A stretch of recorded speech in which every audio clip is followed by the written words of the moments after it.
अदालतों का रुख क्या है ये तो आप जान चुके हैं, लेकिन सवाल यहाँ पर प्रभाकर मिश्रा ये है कि राजीव ने भी सवाल उठाया कि जो आर्थिक स्थिति है उसको लेकर कोर्ट ने चिंता अपनी जाहिर की है कि अगर फ्री में ही सब कुछ देते रहे तो फिर डिसबैलेंस हो सकती है अर्थव्यवस्था, आर्थिक स्थिति। ऐसे में राजनीतिक पार्टियां अब भी नहीं रुक रही हैं, कैसे देखा जाए इसे?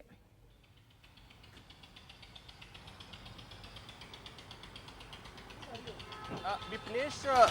जो चर्चा हो रही है उस चर्चा के दो पहलू हैं। एक वो कि दिल्ली में जो फ्री बिजली दिया जाता है उसमें क्या भ्रष्टाचार है किसी तरह का, जिसके जांच के आदेश दिए हैं एलजी ने। पहला मसला तो ये है, और दूसरा मसला ये है कि फ्रीबीज दिया जाना चाहिए या नहीं। और पहले मसले पर थोड़ी सी बात, हालांकि राजीव रंजन ने इस बात को विस्तार से बताया है, लेकिन केवल ये कहकर कि फ्रीबीज हम दे रहे हैं और इस पर सरकार, केंद्र सरकार बहुत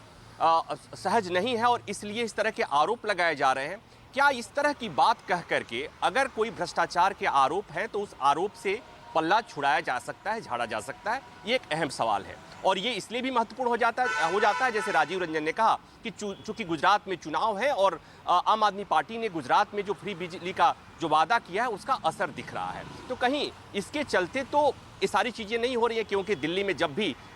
एलजी और आम आदमी पार्टी सरकार के बीच टसल होता है तो उसको इसी निगाह से देखा जाता है। अब बात आती है जो मामला कानूनी तौर पर जो फ्रीबीज को लेकर सुप्रीम कोर्ट में सुनवाई हुई। सुप्रीम कोर्ट में एक 2013 का एक फैसला था जिसमें सुब्रमण्यम बालाजी के मामले में सुप्रीम कोर्ट में ने कहा था कि अगर कोई पॉलिटिकल पार्टी अपनी मैनिफेस्टो में, चुनावी घोषणा पत्र में कोई वादा करती है तो उसे रिप्रेजेंटेशन ऑफ पीपुल्स एक्ट के तहत उसे करप्ट प्रैक्टिस नहीं माना जा सकता, और जब तक वो आदेश है तब तक फ्रीबीज पर रोक नहीं लगाई जा सकती। और इसलिए सुप्रीम कोर्ट ने कहा कि इस मामले को पर पुनर्विचार की जरूरत है और मामले को 3 जजों की बेंच को भेज दिया गया। लेकिन जब सुनवाई चल रही थी उस समय जो महत्वपूर्ण बातें कही गई थी और उसका इम्पैक्ट जो दिखा, जो राजीव रंजन जिस बात की चर्चा कर रहे थे, कल चुनाव आयोग ने एक कंसल्टेशन के लिए एक पेपर जारी किया है तमाम राजनीतिक पार्टियों को कि चूंकि सुप्रीम कोर्ट ने कहा भी है कि चुनाव आयोग भी चुपचाप मौन रहकर नहीं बैठा जा सकता, और उसमें जो बातें कही गई हैं वो काफ़ी महत्वपूर्ण हैं। वो उसमें ये जो बातें कही गई हैं कि राजनीतिक पार्टियां मनमाने ढंग से वादा न करें, इससे रोकने के लिए ज़रूरी है कि वो एक हलफनामा दे, शपथ पत्र दे कोर्ट चुनाव आयोग के सामने, जिसमें वो ये बताएंगी कि जो वादा किया जा रहा है उसके लाभार्थी कौन होंगे, उनकी संख्या क्या होगी, उसमें खर्चे कितने आएंगे, और साथ ही साथ ये भी कि जो खर्चे आएंगे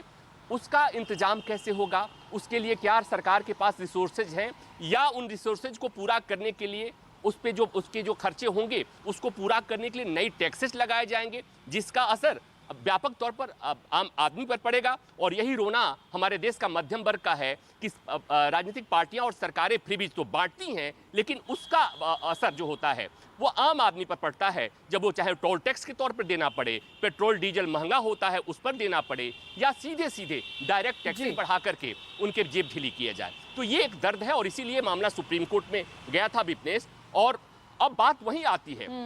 कि चुनाव आयोग ने राजनीतिक पार्टियों को कह दिया 19 अक्टूबर तक का समय दिया है कि आप अपना अपना जवाब दीजिए, लेकिन साथ ही साथ एक बात इसमें मैं एक बार फिर कह रहा हूं कि सुप्रीम कोर्ट में सुनवाई के दौरान बीजेपी केंद्र सरकार की तरफ से सॉलिसिटर जनरल जब पेश हो रहे थे तो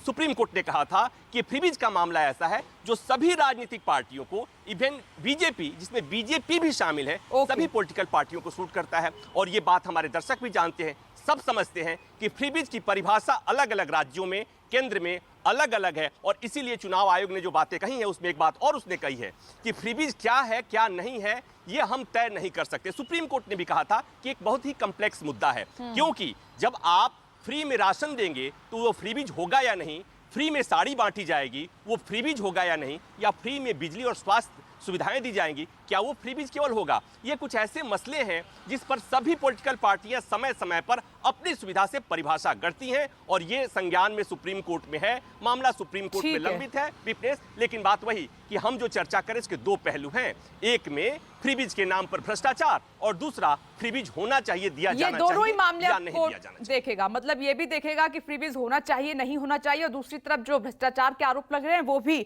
जांच उधर पहुंचेगी। नमस्कार, मैं हूं मानक गुप्ता। अगर आपको हमारा ये वीडियो पसंद आया हो तो इसे लाइक और शेयर जरूर करें, और हां, हमें सब्सक्राइब और फॉलो करना ना भूलें ताकि आप देश और दुनिया की कोई खबर मिस ना करें। तो जुड़े रहिए हमारे साथ और देखते रहिए News 24।